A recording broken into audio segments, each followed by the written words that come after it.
How did 108 men, soaking in monsoon rain, outnumbered 20-1, hold off an entire regiment for 3.5 hours and live to tell about it?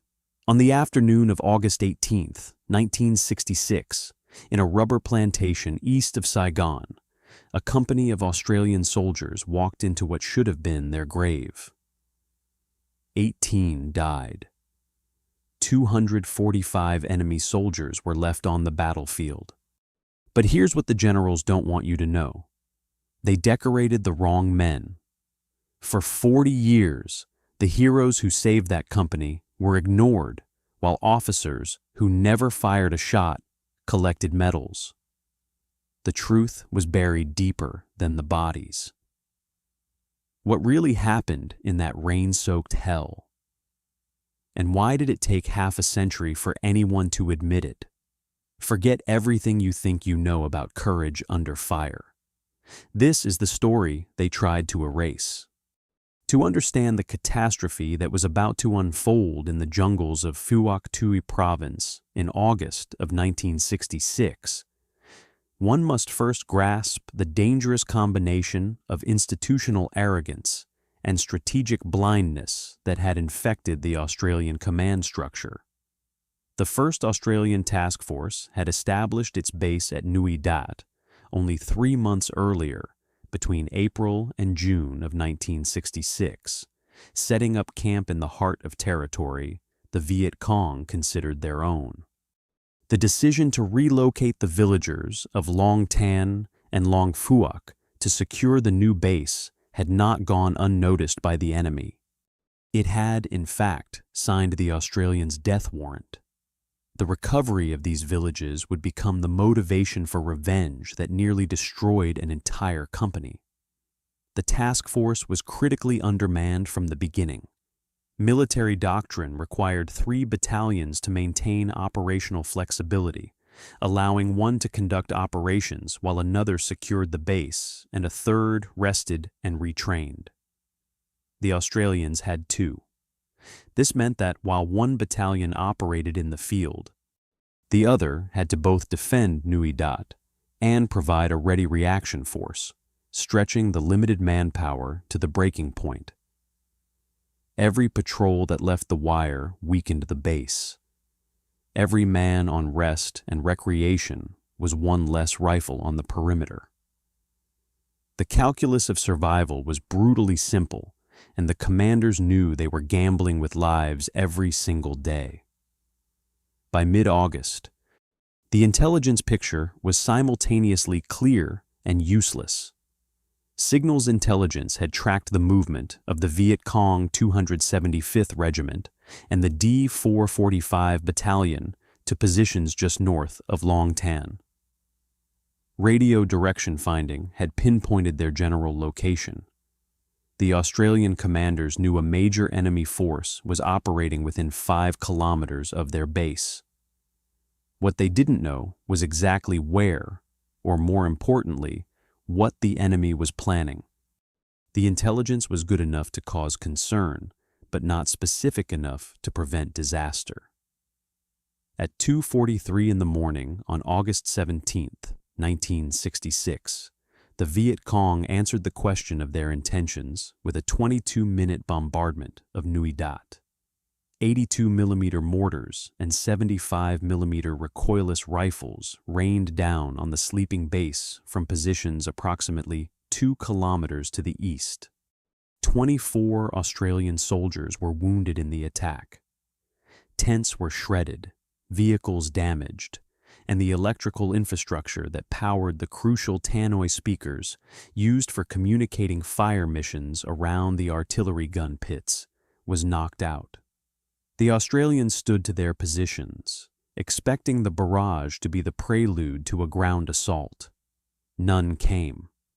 The mortars fell silent after Australian counter-battery fire found their range, and the night returned to an uneasy quiet, punctuated only by the moans of the wounded and the shouted orders of medics. The absence of a follow-up assault should have been a warning. The enemy had announced their presence, tested the Australian response, and then melted back into the jungle, It was a probe, a deliberate provocation designed to draw a reaction. At dawn, Brigadier David Jackson, commander of the 1st Australian Task Force, ordered companies from the 6th Battalion, Royal Australian Regiment, to search for the enemy firing positions and determine the direction of withdrawal. It was exactly what the Viet Cong wanted. The hunter was about to become the hunted, and no one in the Australian command structure saw it coming. The man who would walk into this trap was not the kind of officer who inspired comfortable consensus among his superiors. Major Harry Arthur Smith, at 33 years old, was a gruff perfectionist with a reputation for demanding more from his soldiers than regulations required.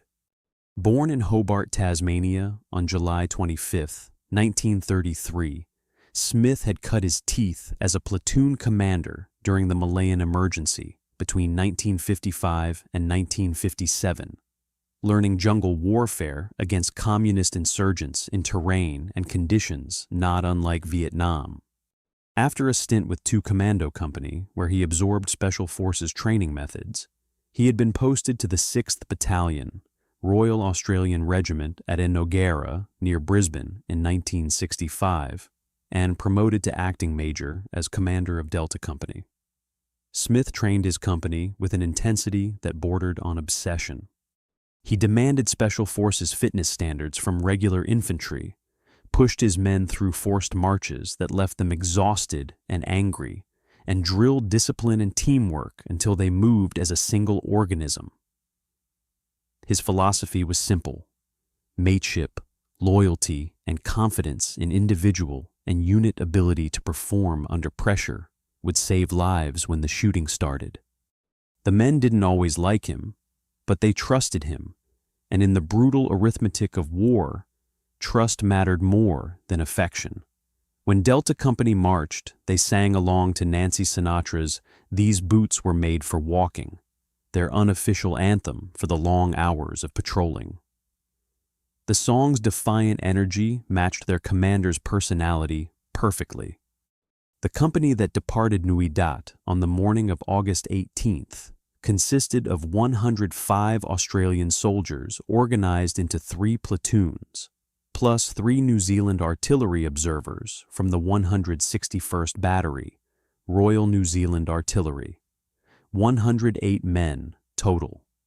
11 Platoon was commanded by 2nd Lieutenant Gordon Cameron Sharp, a 21-year-old national serviceman from Tamworth, New South Wales, who had been a television cameraman before being called up in the first National Service ballot in March of 1965. 10 Platoon was led by 2nd Lieutenant Jeff Kendall, and 12 Platoon by 2nd Lieutenant Dave Sabin. The critical 4th man was Captain Maurice Stanley, a 35-year-old New Zealand artillery officer who would prove to be worth his weight in high explosive shells before the day was done. At 11 o'clock in the morning, Delta Company moved out through the wire at Nui Dat. The mission seemed routine enough. Relieve Bravo Company from the 6th Battalion, who had been searching the area since the previous day, then continue the pursuit of the enemy mortar teams that had attacked the base. The heat was oppressive as the company moved at a fast pace, traversing low scrub, swamp, and paddy fields with the efficiency of a well-drilled unit. Smith wanted to get his men into position quickly, complete the handover, and get on with the search while the trail was still relatively fresh. He had no idea that every step was taking them closer to an enemy force that outnumbered them by more than 15 to 1. While the Australians sang their marching songs and sweated under the tropical sun, an invisible army of more than 2,000 fighters was positioned in a calculated trap east of the Long Tan rubber plantation. The 275th Regiment of the Viet Cong main force was not a collection of local guerrillas armed with old French rifles and homemade explosives. This was a battle-hardened military unit formed in May of 1965 and commanded by Senior Captain Nguyen Toi Bung. a combat veteran whose men had participated in 280 engagements and shot down 84 aircraft, including 3 B-52 bombers. The regiment consisted of 3 battalions totaling approximately 1,400 men, equipped with modern weapons including AK-47 assault rifles, RPD machine guns, 82mm mortars, and 75mm recoilless rifles. Supporting the 275th Regiment was the D-445 Provincial Mobile Battalion, a local force unit of 350 fighters who knew every trail, every stream crossing, every hiding place in Phuoc Tuy province. They had grown up in these villages, hunted in these jungles, and buried their dead in this soil. The terrain was theirs in a way it could never belong to foreigners. No matter how sophisticated their maps or how advanced their technology. Together with at least one regular North Vietnamese Army battalion that had been assigned to reinforce the operation, the combined enemy force numbered somewhere between 1,750 and 2,500 combatants. The exact number would be debated for decades, but what mattered on August 18th was that Delta Company was about to face odds of at least 15-1, possibly as high as 20-1. The enemy plan was elegant in its simplicity. The mortar attack on Nui Dat had been the bait. The Australians would send patrols to search for the firing positions, and those patrols would be ambushed and destroyed. The survivors would call for reinforcements, which would also be ambushed.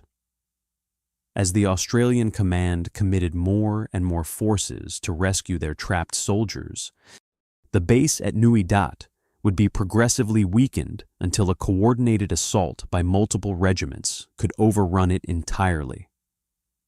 The Viet Cong had studied their enemy and identified a fatal weakness: the Australian tendency to reinforce failure rather than accept tactical losses. It was a trap that had worked against the Americans, and there was no reason to believe it wouldn't work against the Australians. By August 16th, the enemy force was positioned east of the Long Tan rubber plantation, just outside the effective range of the Australian artillery at Nui Dat. They had spent the night of the 16th moving into their assault positions, guided by local fighters from the D-445 Battalion who knew every fold in the terrain. The mortar attack in the early hours of the 17th had been launched from positions approximately 2 kilometers from the Australian base, close enough to be accurate but far enough to allow withdrawal before counter-battery fire could destroy the tubes. When the Australian patrols came searching for the mortar positions, they would walk directly into the kill zone. The Vietnamese fighters settled into their positions and waited. Some slept. Others cleaned their weapons or shared cigarettes. They were veterans of years of war, and this was their profession. At 1 o'clock in the afternoon on August 18th, Delta Company reached the edge of the Long Tan rubber plantation and linked up with Bravo Company. The handover was brief. Bravo Company had been out for longer than expected, and many of their soldiers were due for leave. A concert party featuring Australian entertainers Colonel Joy and Little Patty was waiting back at Nui Dat, and the men were eager to get cleaned up and enjoy a few hours of entertainment. They reported finding mortar-based plates and following some enemy tracks, but there had been no significant contact. The area seemed quiet. Bravo Company mounted up and headed back to base, leaving Delta Company alone at the edge of the plantation. Smith posted sentries in an all-around defensive position and allowed his men to have lunch while he and Major Noel Ford, the Bravo Company commander, conducted a brief reconnaissance of the immediate area with a small protection party. The signs were there for anyone who knew how to read them. The position had clearly been used as a staging area for the mortar attack. There were disturbed earth where heavy equipment had been positioned, signs of hasty casualty evacuation where blood had soaked into the ground, and tracks leading deeper into the plantation. The enemy had been here in strength, and they hadn't gone far. Smith absorbed the information and made his decision. Delta Company would continue the search. At 3 o'clock in the afternoon, 10 and 11 platoons moved forward into the rubber plantation proper, while 12 platoon remained in reserve with company headquarters approximately 200 meters behind. The rubber trees stood in neat rows, mature plants with thick trunks and umbrella-like canopies that provided shade from the brutal afternoon sun. Under normal conditions, visibility in a rubber plantation was excellent. The trees were spaced for cultivation, not concealment, and the ground beneath the canopy was relatively clear. It was terrain that favored defenders with good fields of fire, provided you could see what you were shooting at. At 3:15 in the afternoon, 11 platoon entered the heart of the plantation and began moving in an extended line, each soldier maintaining visual contact with the men to his left and right. The formation was textbook infantry tactics, designed to maximize firepower to the front while minimizing the risk of ambush from the flanks. Gordon Sharp led from the center of the line, his radio operator close behind, ready to call for support if needed. They had covered perhaps 400 meters when Sergeant Bob Buick, moving on the left side of the formation, spotted movement ahead. A small group of figures was moving among the trees, not running but walking with the casual confidence of men who believed they were alone. Sharp brought his men to a halt and studied the figures. They were wearing camouflage uniforms, not the black pajamas of local guerrillas. They carried AK-47 assault rifles, the distinctive curved magazines clearly visible even at a distance. These were not farmers who had picked up weapons to defend their village. These were regular soldiers, and their presence this far inside what the Australians considered a cleared area was deeply concerning. Buick raised his rifle and fired a controlled burst. One of the figures stumbled and fell. His companions picked him up and withdrew quickly into the deeper plantation, moving with the discipline of trained infantry executing a tactical retreat. The first blood had been drawn, but Sharp understood that the small group he had just engaged was not the main force. They were scouts, and somewhere behind them was something much larger. Sharp radioed Smith and requested permission to follow up. The decision was entirely in keeping with standard operating procedures. You made contact. You developed the contact. You determined the size and composition of the enemy force. And then you called for reinforcement or withdrew based on what you found. Smith granted permission, and 11 platoon advanced in pursuit. At 3:42, the first precautionary artillery rounds were fired by the New Zealand gunners at Nui Dat, landing in an area south of 11 platoon's position. The rounds were simply a precaution, a way of registering the guns so that if fire support was needed later, the corrections would be minimal. It was a routine procedure that would save lives before the hour was out. At 4 o'clock in the afternoon, two forces of nature converged on 11 platoon with the timing of a perfectly executed military operation. The first was meteorological.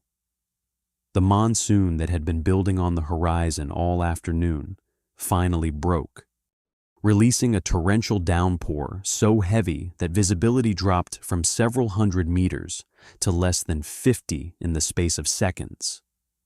The deluge fell with such force that it churned the red earth beneath the soldiers' feet into a spray that rose half a meter off the ground, creating a phenomenon the veterans would later call mud mist.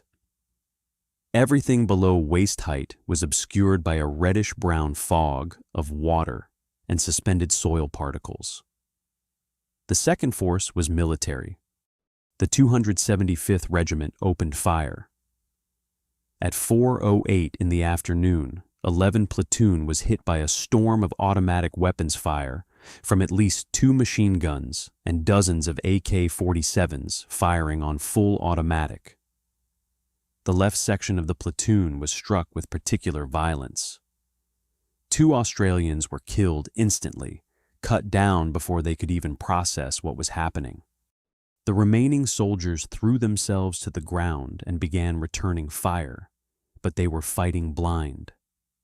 The combination of torrential rain and mud mist meant they were shooting at muzzle flashes and the vague shapes of attacking soldiers that appeared and disappeared in the murk like ghosts. Sharp realized immediately that his platoon had not encountered a small patrol. They had walked into the forward elements of a regiment-sized force, and they were in serious trouble. At 4:09, Sharp ordered his right-hand section to move forward and create an L-shaped defensive formation that would allow them to fire directly across the front of the platoon toward the most intense enemy fire. It was a desperate tactical modification designed to prevent the enemy from rolling up their line from the flank, but it required men to move under fire over terrain where every step was guesswork.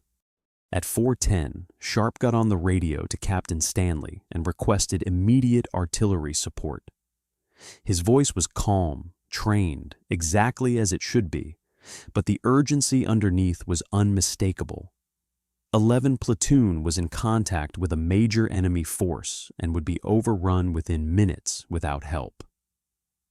At 4:12, the 6 guns of the New Zealand 161st Field Battery began firing in support of 11 Platoon. The 105mm howitzers were positioned at Nui Dat, approximately 5 kilometers from the contact area. Each gun could fire 6 to 8 rounds per minute, and all 6 guns were now dedicated to keeping 11 Platoon alive. The first rounds landed with the characteristic scream of incoming artillery, followed by the crump of high explosive detonations that sent shrapnel tearing through the rubber trees. Sharp tried to observe the fall of shot to make corrections, but the storm made it impossible to see where the rounds were landing. He was directing artillery blind, relying entirely on radio reports from his sections to adjust fire onto the attacking enemy. Within 20 minutes of first contact, more than 1/3 of 11 Platoon had been killed or wounded. The enemy was attacking in waves from the east, with smaller probes coming from the northwest and southeast in an obvious attempt to encircle the platoon.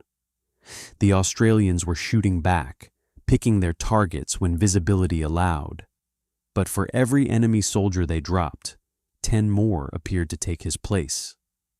In the brutal calculus of close combat, 11 Platoon had started the day with approximately 29 men. They were now facing an enemy force that numbered in the hundreds, possibly more than 1,000, and the killing had only just begun. At 4:26 in the afternoon, Gordon Sharp made a decision that would cost him his life. Unable to see the artillery impacts and desperate to adjust fire more accurately onto the enemy assault waves, he raised himself from his prone position to get a better view. A Viet Cong rifleman, barely visible in the downpour at a range of perhaps 70 meters, saw the movement and fired a single shot. The round struck Sharp in the neck, severing the carotid artery and killing him almost instantly. He collapsed without a sound. At 21 years old, he became the only Australian officer killed in the Battle of Long Tan. His body would be found the next morning still lying at his position, rifle facing forward, defending his platoon even in death. Sergeant Bob Buick absorbed the news of Sharp's death with the cold efficiency of a career soldier who had trained for exactly this moment. He was now in command of 11 platoon, and his training kicked in with mechanical precision. He got on the radio to Stanley and began directing artillery fire closer to the platoon's position, bringing the rounds in from 200 meters to 100 meters to 75 meters, walking the barrage toward the Australian position with each adjustment. The artillery was the only thing keeping the enemy from overrunning their position entirely. Without it, 11 platoon would have already ceased to exist. At 4:35 in the afternoon, disaster compounded upon disaster. A burst of fire from a Viet Cong machine gun struck 11 platoon's radio antenna, shearing it off and severing communications with company headquarters. Buick and his men were now isolated, cut off from support, unable to call for help or report their situation. They had approximately 70 to 80 enemy soldiers directly in front of their position, close enough that they could hear the shouted commands in Vietnamese, close enough to see individual faces when the weather briefly cleared. The Australians were taking casualties with every enemy assault, and ammunition was beginning to run low. Some soldiers were down to their last magazine. They had perhaps 30 minutes before they ran out of bullets entirely. Smith, monitoring the situation from company headquarters 200 meters to the rear, understood that 11 platoon was facing annihilation. The volume of fire he could hear was far beyond what a small enemy patrol could generate. This was a major force, possibly a battalion, possibly larger. He made the decision to commit his other platoons to relieve the pressure on 11. At 4:40, he ordered 10 platoon under 2nd Lieutenant Jeff Kendall to move up on the left of 11 platoon and attempt to break through to them. Kendall's men dropped their packs to move faster and advanced in an extended line, weapons at the ready, moving toward the sound of the guns. As 10 platoon crested a small rise in the terrain, visibility improved just enough for Kendall to see what was waiting for them. A Viet Cong platoon of 30 to 40 men was advancing in good order, weapons ready, moving to envelope 11 platoon from the flank. For a frozen moment, the two forces stared at each other, Australian and Vietnamese soldiers equally surprised by the encounter. Then both sides opened fire simultaneously. The engagement was sudden and brutal. Private Brian Hornung, 10 platoon's radio operator, was shot through the shoulder while calling in artillery support.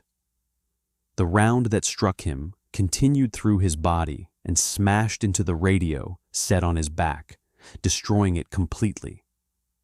10 platoon was now also cut off from communications.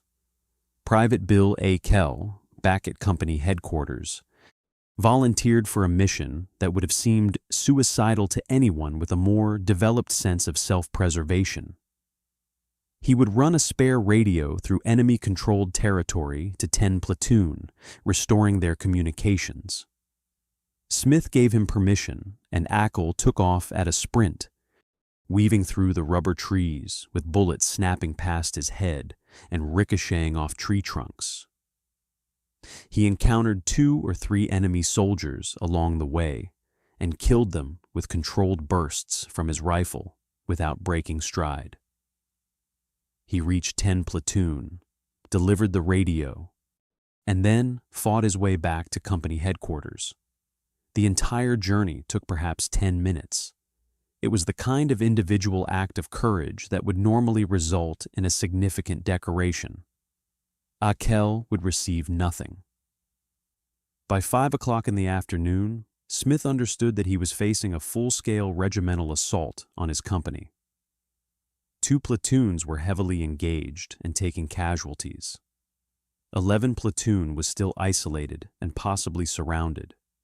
He made the decision to commit his last reserve, 12 platoon under 2nd Lieutenant Dave Sabin, with orders to push through and link up with 11 platoon. Sabin's men advanced into the storm and the killing, but they had covered less than 100 meters before they too came under attack from three sides. The Viet Cong had gotten between 11 and 12 platoons, and the gap was filled with concentrated fire. Buick, monitoring what he could hear of the radio traffic on the battalion net before his own radio died, made a desperate decision. 11 platoon could not hold their current position much longer. They were nearly out of ammunition, surrounded on three sides, and taking casualties they could not afford. He gave the order to break out. The 8 unwounded survivors and 8 walking wounded gathered themselves, fixed bayonets for close combat if it came to that, and charged toward where they believed 12 platoon to be positioned. They ran through a curtain of fire, some men shooting from the hip as they moved, others simply running with their heads down and hoping the enemy couldn't track them. Miraculously, they made contact with 12 platoon without losing anyone in the breakout. The 2 platoons linked up and fought their way back to company headquarters, losing men along the way but maintaining unit cohesion through sheer force of will. By 5:30 in the afternoon, Delta Company had achieved the dubious success of reuniting all 3 platoons in one defensive position. They were now formed into an all-around defense, soldiers facing outward in every direction, prepared to fight off attacks from any angle. But their situation was desperate. 11 platoon had been reduced from 29 men to 16, with 13 killed and 8 wounded out of the original strength. Ammunition was critically low across the entire company. Some soldiers were down to their last magazine. A few had run out entirely and were preparing to fix bayonets for hand-to-hand combat. Corporal Phil Dobson, the company medic, had established a makeshift aid post in a small depression in the ground and was treating 23 wounded soldiers with the limited medical supplies available. Against all odds and medical probability, he would not lose a single one of them. Smith got on the radio to the Fire Support Coordination Center at Nui Dat and made a request that reflected the severity of the situation. He wanted the entire available artillery regiment, all 18 105mm guns, placed at the disposal of Captain Stanley. He wanted the 6 155mm self-propelled howitzers from the American 235th Artillery Battalion to fire into the enemy's rear areas. He wanted an immediate ammunition resupply by helicopter. He wanted reinforcements, and he wanted all of it immediately, because Delta Company was surrounded by an enemy force at least 20 times their number, and the next assault would likely be the one that overran them completely. While Smith's soldiers fought for their lives in the mud, their survival depended entirely on a man who couldn't see them, couldn't hear them clearly, and was working from a mud-covered map that he had to wipe clean every few seconds just to read the grid coordinates. Captain Maurice Stanley, the 35-year-old New Zealand artillery officer who had been attached to Delta Company as their forward observer, was fighting his own private war 5 kilometers away at Nui Dat. His war was fought with precision and radio discipline, with an almost supernatural trust in his own judgment. Stanley had graduated from the Royal Military College at Duntroon in Australia in December of 1953, after a 4-year cadetship that had transformed him from an enthusiastic New Zealand teenager into a skilled artillery officer. He had spent the next 13 years mastering the science of indirect fire, learning how to drop high explosive shells with surgical accuracy onto targets he could not see, trusting in calculations and the skill of the gun crews who would execute his fire missions. He had arrived in Vietnam in January of 1966 and been attached to Delta Company, 6th Battalion, in a role that typically involved long periods of boredom, broken by moments of extreme stress. August 18th was turning into several hours of sustained extreme stress. The challenge Stanley faced was almost insurmountable. The storm had reduced visibility to the point where he could not observe the fall of shot from the artillery rounds. He was working entirely from a folded map that he held in one hand while operating the radio handset with the other. Rain was soaking the map, forcing him to constantly wipe it clean to read the grid coordinates. Mud from his hands was smearing the symbols and making it difficult to track which areas had already been engaged. His radio operator, Bombardier Willie Walker, was crouched beside him, maintaining the radio link to the gun batteries, while simultaneously trying to remind Stanley to pick up his M16 rifle, which lay unattended in the mud beside them. Stanley ignored the reminders. His weapon was the radio, and right now it was far more lethal than any rifle. Beginning at 4:12 in the afternoon and continuing for the next 3.5 hours, Stanley called in 61 fire missions. Each mission required him to calculate the grid coordinates of the target area, determine the type of round to be fired, specify the number of guns to engage, and then make corrections based on radio reports from the platoons about where the rounds were actually landing. He was controlling 24 artillery pieces, 6 guns from the New Zealand 161st Battery, 6 guns from the Australian 103rd Battery, 6 guns from the Australian 105th Battery, and 6 155mm self-propelled guns from the American Battery. The guns were firing at a rate of 6 to 8 rounds per minute, which was above the sustainable rate classified as intense fire. Over the course of the battle, these 24 guns would fire more than 3,500 rounds. Stanley was bringing artillery fire to within 50 meters of the Australian positions. At that range, the kill radius of a 105mm high explosive shell was 40 meters. The margin for error was almost non-existent. A miscalculation of even a few meters could result in Australian casualties from their own artillery. It required absolute trust on both sides of the equation. The soldiers in the mud had to trust that the gunner, 5 kilometers away, whom they had never met and would never see, would not make a mistake that would kill them. The gun crews had to trust that Stanley's coordinates were accurate, despite the fact that he was working blind in a monsoon. Stanley had to trust his own calculations and his ability to interpret fragmentary radio reports into accurate fire corrections. One round did land among Delta Company's positions, wounding 1 Australian soldier. Given the volume of fire and the conditions under which it was being directed, it was a miracle there was only one mistake. The artillery was inflicting devastating casualties on the attacking Viet Cong. Every time an assault wave formed up, Stanley would walk a barrage through their assembly area, killing and wounding dozens before they could even begin their advance. The advancing soldiers would emerge from the smoke and debris only to run into a wall of rifle fire from the Australian positions, taking more casualties before falling back to regroup. Then another assault wave would form, and Stanley would repeat the process. The gun crews at Nui Dat were exhausted from the sustained firing. The barrels of the guns were becoming dangerously hot.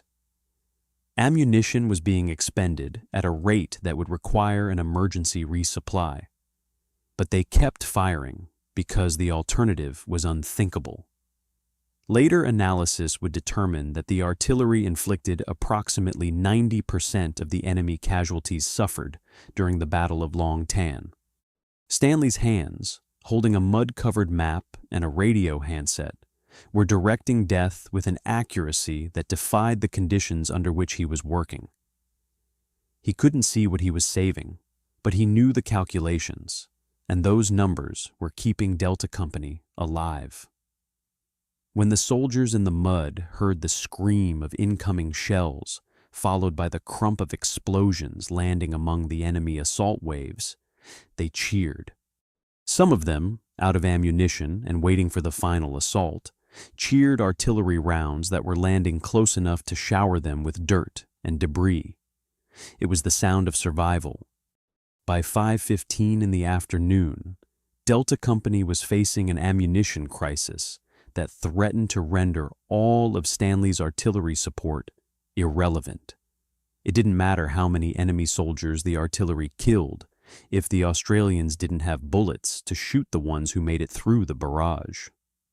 Probably no more than 100 rounds remained in the entire company, distributed unevenly among soldiers who were managing their ammunition with the care of misers counting coins. Some had already run out. They were preparing to fix bayonets and fight hand-to-hand when the enemy overran their positions, a prospect that seemed increasingly likely with each passing minute. Smith called for an emergency helicopter ammunition resupply, knowing that it was a dangerous request that might be denied. At the Fire Support Coordination Center at Nui Dat, a debate erupted that would become legendary in Australian military history. The Royal Australian Air Force commander present at the meeting pointed out that standing orders forbade helicopter operations into insecure areas where the aircraft might be lost to enemy fire. The area around Delta Company was very definitely insecure. Enemy anti-aircraft fire was likely. Visibility was near zero. The helicopters would be flying blind into a combat zone with no way to defend themselves if engaged. The Igahai risk was considered unacceptable. Brigadier Jackson listened to the arguments, considered the alternatives, and then delivered a response that was witnessed by at least 5 officers present in the room. He said, "Well, I am about to lose a company. What the hell's a few more choppers and a few more pilots?" Flight Lieutenants Bob Grandin and Frank Riley were sitting in their helicopter at Nui Dat, monitoring the radio traffic and listening to the debate unfold. They had transported the entertainment party to Nui Dat earlier that day and were on standby to fly them back to Vung Tau. Instead, they were listening to an Australian infantry company dying on the radio. When they heard Jackson's statement, they entered the coordination center and volunteered. They would go. Flight Lieutenants Cliff Dole and Bruce Lane, crewing the second helicopter, also volunteered.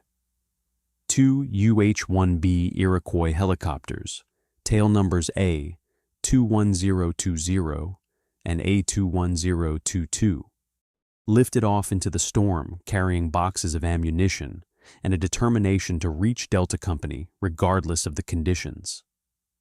The flying conditions could not have been worse. The monsoon was at its peak, with rain so heavy that the pilots were forced to fly at treetop height because they couldn't see anything above 10 meters. Navigation was accomplished by following the small red tail light of the helicopter ahead, a technique that worked until visibility became so poor that even the tail light disappeared from view. They were flying through an active artillery fire zone, with shells arcing overhead on their way to targets around Delta Company. A miscalculation in altitude or position could result in a mid-air collision with a 105mm artillery shell, which would be a uniquely unfortunate way to die. Delta Company threw smoke grenades to mark their position, but the smoke was invisible through the combination of downpour, tree canopy, and failing light. The helicopters orbited the area, trying to locate the Australian positions by any means available.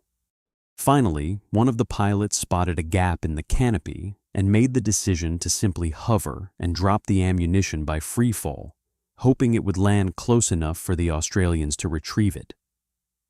At 10 meters above the trees, barely visible in the deluge, the first helicopter held position, while crew members pushed ammunition boxes out the open doors. The boxes tumbled through the air and crashed into the mud smack in the middle of Delta Company's defensive position. An Australian voice came over the radio with a response that perfectly captured the desperate relief of men who had been preparing to die. The voice said, "You bloody beaut!" That was smack on. The second helicopter repeated the drop. And then both aircraft turned and flew back to Nui Dat. The entire mission had taken perhaps 20 minutes. It had saved Delta Company from annihilation. Lieutenant Adrian Roberts was in the shower at Nui Dat when he received the order that would define the rest of his life. He was 26 years old, from Western Australia, and the commander of 3 troop from the 1st Armored Personnel Carrier Squadron. His troop consisted of 10 M113 armored personnel carriers, each equipped with a 50 caliber machine gun and capable of carrying 11 soldiers in addition to the 3-man crew. Roberts dried off, threw on his uniform, and ran to the vehicle park where his troop was already mounting up. Alpha Company from the 6th Battalion, which had just returned from a 3-day patrol and whose soldiers had showered and were about to sit down to their first hot meal in days, was ordered to mount the APCs and prepare to break through to Delta Company. Captain Charles Mollison's men climbed onto the vehicles with a mixture of resignation and determination. They were exhausted, but Delta Company needed help, and that was the end of the discussion. The challenge facing Roberts was substantial. He had to cover approximately 4 to 5 kilometers of enemy-held territory in a monsoon, ford at least one swollen creek, navigate without decent maps, and arrive at Delta Company's position in time to make a difference. He also had to do all of this while driving through the impact area of his own artillery, which was still firing danger-close missions around Delta Company. The route would take his column directly through the killing zone. At approximately 5:45 in the afternoon, Roberts received permission to move out, and the 10 APCs departed Nui Dat with Alpha Company mounted. The first obstacle was a creek that had been a minor water crossing earlier in the day, but was now a raging torrent swollen by the monsoon rains. Roberts led his troop into the water, and the APCs wallowed through the current with water pouring in through every seam and hatch. One vehicle was nearly swept downstream and had to be recovered by another APC acting as an anchor. They made it across and continued toward Long Tan, moving in a tactical formation with 2 carriers forward, 1 back, maintaining spacing to avoid presenting a clustered target. The downpour was so heavy that it muffled the sound of the diesel engines, a stroke of luck that would prove crucial. At approximately 6:15, Roberts's lead carriers encountered roughly 100 Viet Cong soldiers moving east to west across their line of advance. The enemy soldiers were not in defensive positions or even in combat formation. They were moving casually, weapons slung over their shoulders, talking among themselves. They clearly did not expect to encounter Australian armored vehicles in the middle of a storm. Roberts initially thought they might be soldiers from Delta Company. Then Corporal Gross, who was part Aboriginal and possessed the kind of situational awareness that came from generations of survival in harsh environments, identified them as enemy. He called out contact, enemy, and opened fire with his 50 caliber machine gun. The next several minutes were a rolling firefight as the APCs broke through the enemy formation with all weapons firing. The 50 caliber machine guns were devastating at close range, the heavy bullets tearing through the Viet Cong soldiers and the rubber trees with equal efficiency. The enemy scattered, some attempting to return fire, others simply running for cover. The APCs drove through them and continued toward Delta Company, leaving bodies behind in the mud. They had covered perhaps another 200 meters when they encountered the second enemy force, another company-sized element of approximately 100 men. This group was more organized and better positioned. A 57mm recoilless rifle team engaged Corporal John Carter's APC, firing 2 rounds in quick succession. The first round hit a rubber tree and detonated, destroying both radio antennas on top of Carter's vehicle. The second round hit another tree, showering the APC with shrapnel, but not penetrating the armor. Carter tried to return fire with his .50 caliber machine gun, but it jammed. The enemy recoilless rifle team was reloading for a third shot, which at this range would almost certainly penetrate the APC's thin armor and kill everyone inside. Carter made a decision that was either supremely brave or completely insane. He told his driver to halt the vehicle, grabbed his Owen submachine gun, stood up in full view of the enemy, and shot both members of the recoilless rifle team before they could fire again. During this engagement, Corporal Peter Clements, commanding another APC in the troop, was struck by enemy fire. The round hit him in the stomach, a wound that was immediately life-threatening. Roberts ordered Sergeant Noel Lowes to dismount from Roberts's own vehicle and take command of Clements's APC. Lowes jumped out of the moving carrier and sprinted across approximately 100 meters of open ground under fire from multiple enemy positions. He reached Clements's vehicle and climbed aboard, nearly being shot by the Australian soldiers in the back, who mistook him for an enemy soldier in the confusion. Clements was evacuated back to Nui Dat, where he would die of his wounds on August 27th.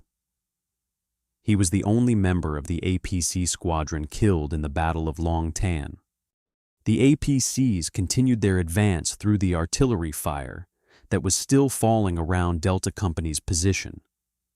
Roberts was navigating by compass and by the sound of the guns, driving toward the battle and hoping he would recognize the Australian positions before he drove through them. The lead section of carriers broke through first, emerging from the storm into Delta Company's defensive perimeter. The exhausted infantrymen cheered as the APCs wheeled around their position. Then the carriers turned and fought their way back through the artillery to guide the rest of the troop in. By 6:45, all 10 APCs had reached Delta Company and were forming a protective box around the infantry positions. The effect on the Viet Cong assault was immediate and devastating. The enemy had been forming up for what they believed would be the final assault that would overrun the Australian position. They were concentrated in assault waves, officers and NCOs moving among the ranks preparing the men for the attack, when the APCs burst through their formations with .50 caliber machine guns firing in every direction. The carriers caught the enemy on their flanks from a direction they had not anticipated. Soldiers who had been preparing to assault to the west were suddenly taking fire from the south. The carefully organized assault waves disintegrated into chaos. At almost the same moment, Bravo Company from the 6th Battalion arrived on foot from a different direction, adding their firepower to the engagement. The Viet Cong commander made the decision to break contact and withdraw. The assault waves melted back into the jungle, carrying their dead and wounded with them. The shooting tapered off and then stopped entirely. Delta Company had survived. When the guns fell silent, the silence itself seemed to have physical weight.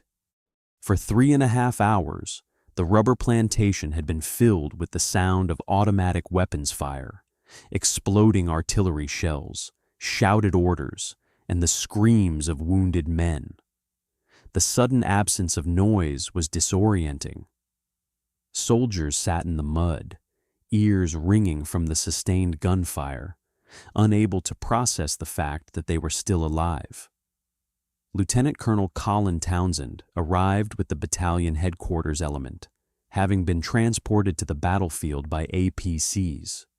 He took command of the consolidated force and made the tactical decision not to pursue the withdrawing enemy in darkness over terrain they controlled.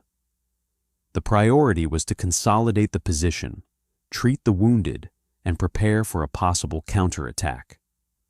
Corporal Dobson continued treating wounded in his improvised aid post, working by the light of flashlights held by other soldiers as he bandaged wounds, administered morphine, and stabilized men for evacuation. He had 23 wounded soldiers under his care, some with multiple gunshot wounds, others with shrapnel injuries from artillery or grenades. Despite the primitive continue 5:38 p.m. conditions and limited medical supplies, he would save every single one of them. Ammunition and water were distributed by the APC crews, who broke open the boxes that had been delivered by helicopter and passed them out to soldiers who had been fighting with empty magazines.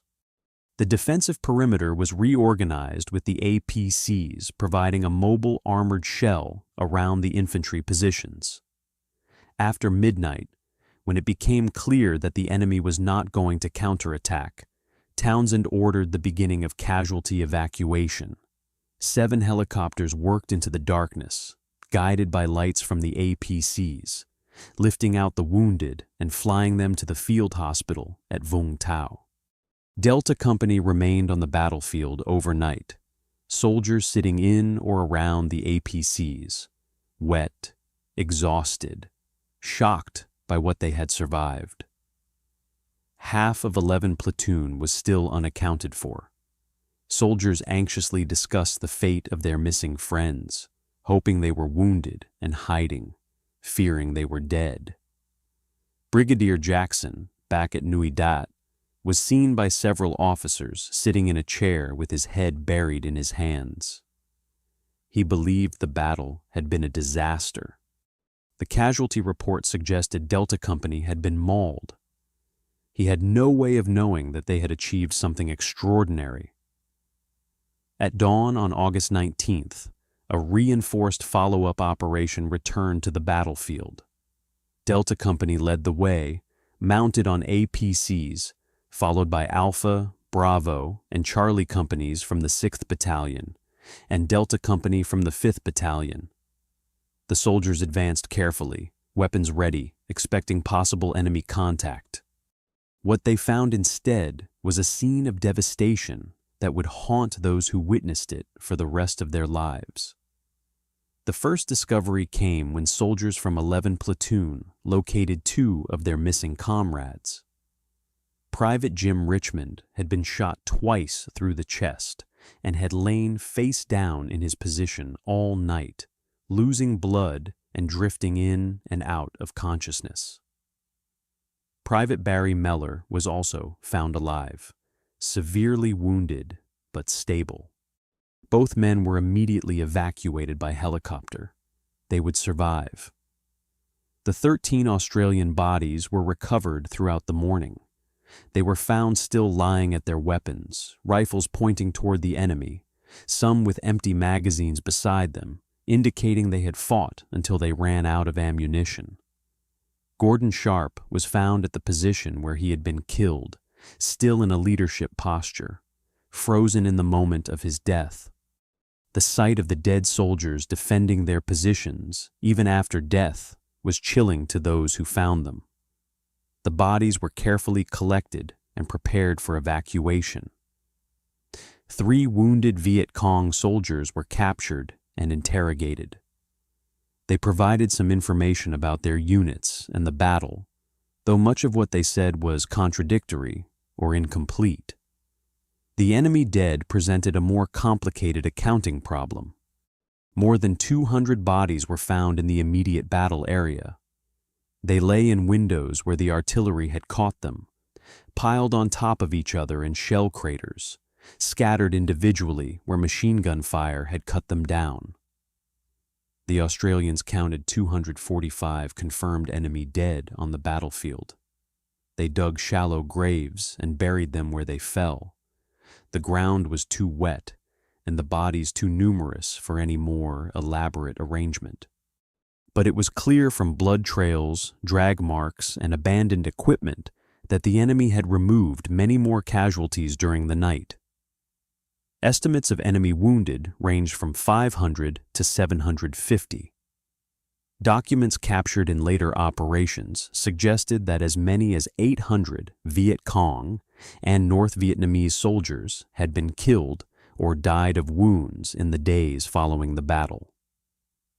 The true number would never be known with certainty. The operation continued through August 21st, with companies conducting extended sweeps. They found abandoned enemy camps, scattered supplies, weapons caches, and a few hastily dug graves. They encountered small groups of civilians, likely associated with the Viet Cong logistics network, but no organized military forces. The enemy had withdrawn completely from the area. At 5 o'clock in the afternoon on August 21st, Operation Smithfield was declared complete. The battalion returned to Nui Dat. Delta Company was immediately withdrawn to Vung Tau for 2 days of rest and convalescence. They had earned it. 18 Australians had died, 17 from Delta Company and Corporal Clements from the APC squadron. 24 had been wounded, one of whom would later die of his wounds, bringing the total killed in action to 18. Against these losses, Delta Company and its supporting elements had killed at least 245 enemy soldiers, and possibly as many as 800. They had prevented a planned assault on Nui Dat. They had established Australian tactical dominance in Phuoc Tuy province, and they had survived against odds that should have seen them annihilated to the last man. More than 1/3 of the company had been killed or wounded. The battle was over. The real fight was about to begin, and this fight would last 42 years.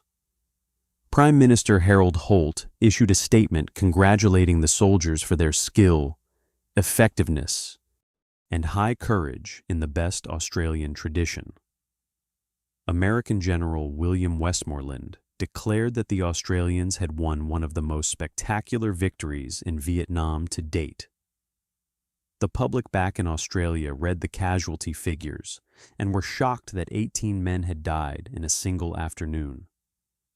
It was the highest single-day loss of the entire Australian involvement in Vietnam. But behind the public statements and the newspaper headlines, a scandal was developing in the military award system that would poison the legacy of Long Tan for decades. Major Harry Smith had led Delta Company through an impossible situation and brought most of them home alive. His tactical decisions, his refusal to abandon 11 Platoon, his skillful coordination of artillery and air support, and his calm leadership under extreme pressure had been the difference between survival and annihilation. He was recommended for the Distinguished Service Order, a high-level award recognizing distinguished service and leadership in combat. Instead, he received the Military Cross, a lesser award. Officers who had not been present at the battle, who had commanded from Nui Dat and never fired a shot, received Distinguished Service Orders. The message was clear. Senior officers would be decorated for the success, regardless of their actual contribution. The platoon commanders who had led from the front, who had fought beside their men and made life or death decisions under fire, were recommended for military crosses. They received mentions in dispatches, a lesser recognition that was essentially a formal well done in writing. Gordon Sharp, who had died directing artillery fire to save his platoon, was initially recommended for a mention in dispatches, and nothing more. His mother would spend the rest of her life fighting for proper recognition of her son's sacrifice. 30 years to the day after Gordon was killed, her heart would finally stop beating. Friends said it had been broken on August 18, 1966, and simply took 3 decades to stop functioning. Captain Maurice Stanley, whose artillery had inflicted 90% of enemy casualties, and whose skill had kept Delta Company alive for 3.5 hours, received no award whatsoever. The New Zealand officer, who had quite literally saved the lives of more than 100 Australian soldiers, was not recognized by either government. His radio operator, Bombardier Willie Walker, received nothing. The gun crews who had fired more than 3,500 rounds in sustained combat received nothing. Only one private soldier from the entire battle received any recognition for gallantry, despite the numerous acts of individual heroism that had occurred throughout the engagement. In September of 1966, the South Vietnamese government offered to award Delta Company the Cross of Gallantry with Palm, a unit citation recognizing extraordinary heroism. The Australian government rejected the award for political reasons that were never adequately explained. The message to the soldiers was clear. Your sacrifice was politically inconvenient, and we would prefer not to acknowledge it. In May of 1968, the United States government awarded Delta Company the Presidential Unit Citation, making them one of only 2 Australian units to receive the award during the entire Vietnam War. The other was 3rd Battalion, Royal Australian Regiment, for their actions at Kap Yong during the Korean War. The American recognition was appreciated, but it highlighted the failure of their own government to provide equivalent recognition. Harry Smith began a campaign that would consume the rest of his life. He wrote hundreds of letters to politicians, bureaucrats, and military officials. He submitted detailed reports documenting the actions of his soldiers and the injustice of the awards process. He appeared before multiple government inquiries and Defense Honors and Awards Appeals Tribunal hearings. He harassed, cajoled, debated, and fought anyone who would listen. He was relentless, determined, and completely unwilling to let the injustice stand. His assessment of the process was diplomatic, but devastating. The politics of these things is disappointing. It does not reflect well on the system. In August of 2008, 42 years after the battle, the Defense Honors and Awards Appeals Tribunal finally recommended that Smith's Military Cross be upgraded to the Star of Gallantry, the Australian Honours System replacement for the Distinguished Service Order. On the same day, awards for other long-tan veterans were upgraded to correspond with their original nominations. In 2008, Delta Company was finally awarded the Vietnamese Cross of Gallantry that had been offered and rejected 42 years earlier. In 2009, the company was awarded the Australian Unit Citation for Gallantry. In May of 2010, in an unprecedented move that required fast-tracking by both the Australian and New Zealand governments, Maurice Stanley and Willie Walker were presented with the Australian Unit Citation for Gallantry at a surprise ceremony in New Zealand attended by Harry Smith, Bob Buick, and Dave Sabin. Stanley died in September of 2010, just months after finally receiving the recognition he had earned 44 years earlier. In August of 2016, 50 years after the battle, Gordon Sharp was finally recommended for a commendation for gallantry. Justice had come, but it had taken half a century, and many of those who deserved recognition had died waiting. What happened in that rubber plantation didn't stay in Vietnam. It traveled across oceans and decades, working its way into military doctrine and training programs in ways that the participants could never have anticipated. The immediate Australian military response to Long Tan was complicated. Some senior officers viewed it as a near disaster that had been saved by luck and artillery. Others recognized it as a validation of combined arms doctrine and proof that Australian soldiers could hold their own against any enemy. The institutional ambivalence meant that many of the lessons were not formally codified, at least not initially. But the story spread, and those who understood what had happened began to incorporate the lessons into their own thinking. In 1977, 11 years after Long Tan, American Colonel Charles Beckwith was tasked with creating a new elite counterterrorism unit that would become known as Delta Force. Beckwith was researching training methods and operational doctrines from Allied militaries when he discovered a buried report in the Pentagon archives about Australian military operations in Vietnam. The report detailed tactics and procedures that had proven effective against a determined enemy in difficult terrain. Beckwith was particularly interested in the Australian approach to danger-close artillery support and the trust relationship between forward observers and gun crews. He picked up the phone and called Canberra. For the next 3 years, veterans of the Australian Special Air Service Regiment were quietly brought to the United States to serve as instructors for Delta Force selection and training. The danger-close artillery doctrine that Maurice Stanley had executed with such devastating effect became standard practice in NATO forces.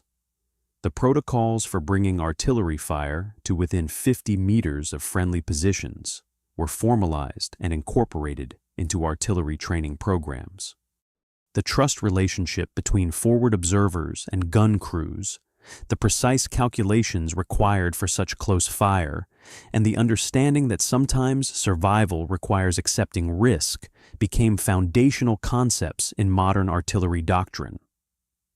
Every time a forward observer today calls in fire within 100 meters of friendly positions, they are executing a procedure that was proven viable in a rubber plantation in 1966. The integration of infantry, artillery, armor, and air support that characterized the relief of Delta Company became a textbook example of combined arms warfare. Military colleges studied the battle to understand how disparate elements could be coordinated in crisis conditions to achieve results greater than the sum of their parts. The lesson was simple but profound. Remove any one element, and the mission fails. The artillery alone could not save Delta Company. The helicopter resupply alone could not save them. The APC relief force alone could not save them. It was the combination of all elements, properly coordinated and executed with tactical skill, that produced survival. The relationship between the Royal Australian Air Force and the Australian Army was permanently transformed by the events of August 18th. The helicopter pilots who had flown into the storm despite standing orders not to operate in insecure areas had proven that sometimes rules needed to be broken to accomplish the mission. The close cooperation between air and ground forces that developed after Long Tan eventually led to the decision in 1989 to transfer all battlefield helicopters from the Air Force to the Army. The logic was that the soldiers who needed the helicopters should control them directly, eliminating the bureaucratic friction that had nearly cost Delta Company its life. On August 18th of each year, Australia observes Vietnam Veterans Day. The date commemorates all Australians who served in the longest 20th century conflict involving the nation, but the choice of August 18th is not coincidental. The Battle of Long Tan has become the defining symbol of Australian service in Vietnam, taking its place alongside Gallipoli, Tobruk, and Kap Yong in the pantheon of Australian military history. The story is taught in schools, studied at staff colleges, and commemorated at the Australian War Memorial. A cross that originally marked the site of 11 Platoon's last stand is now displayed at the memorial in Canberra, a physical link to that afternoon. The battle is studied not just for its tactical lessons, but for what it reveals about leadership under pressure, the importance of training, and the power of small unit cohesion in desperate circumstances. Harry Smith's refusal to abandon 11 Platoon, despite the tactical risk, exemplified the Australian military concept of mateship, the understanding that you never leave your mates behind, no matter the cost. Bob Buick's assumption of command after Gordon Sharp was killed demonstrated the importance of training junior leaders to step up when the situation demands it. Maurice Stanley's blind artillery direction showed that competence and trust could overcome seemingly impossible obstacles. Adrian Roberts's drive through enemy positions to reach Delta Company proved that courage and determination could achieve what appeared tactically insane. What really happened in that rubber plantation on August 18th, 1966? 108 Australian and New Zealand soldiers achieved something that seemed impossible when examined objectively. They held off an enemy force of at least 1,500 and possibly as many as 2,500 attackers for 3.5 hours in a monsoon. They maintained unit cohesion despite being surrounded on 3 sides and suffering devastating casualties.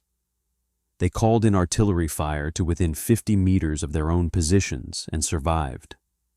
They were resupplied by helicopter in conditions that should have grounded all aircraft. They were reinforced by armored vehicles that fought through multiple enemy positions to reach them. And they killed or wounded somewhere between 500 and 800 enemy soldiers while losing 18 of their own. The statistics tell one story, but the human cost tells another.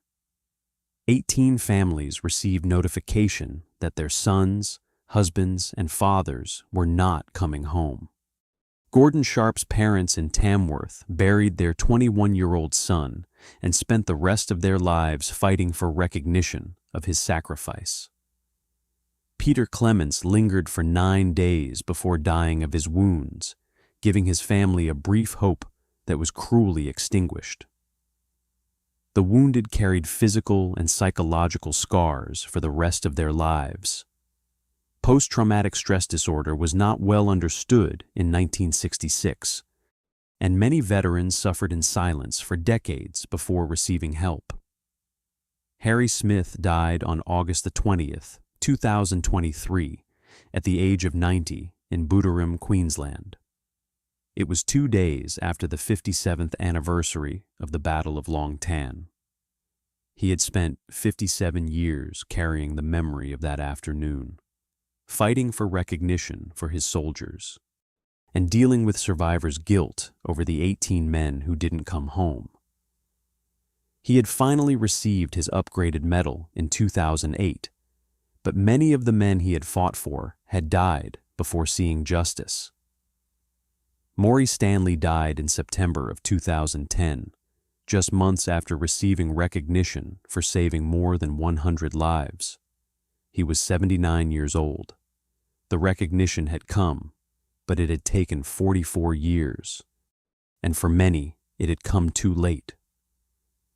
The surviving veterans still gather each August 18th, their numbers diminishing each year as age takes what the Viet Cong could not.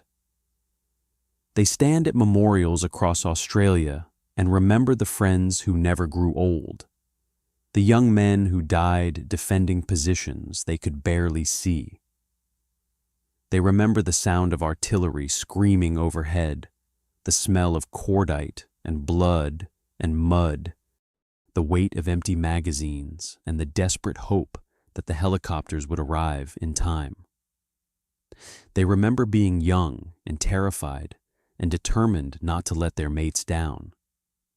And they remember that for 40 years, their own government tried to pretend their achievement was less significant than it actually was. The truth that emerges from Long Tan is not complicated. A group of soldiers, most of them in their 20s, led by competent officers and supported by skilled artillery crews and brave helicopter pilots, achieved a tactical victory against overwhelming odds through a combination of training, courage, trust, and sheer determination not to quit. The system that sent them into that battle without adequate intelligence failed them. The system that decorated senior officers while ignoring the men who actually fought failed them. But the soldiers themselves did not fail. They did exactly what they had been trained to do. And they did it with a skill and determination that has been studied and admired ever since. They smelled of mud and blood and cordite when they climbed off those armored personnel carriers on the night of August 18th. They looked like defeat, hollow-eyed and exhausted, uniforms torn and soaked with rain and other men's blood. But they had won. They had survived against odds that should have killed them all, and they had proven that courage and skill could overcome numerical superiority and tactical surprise. 40 years of bureaucratic betrayal and institutional indifference couldn't take that away from them. The medals finally came, too late for some, but the achievement was never in doubt.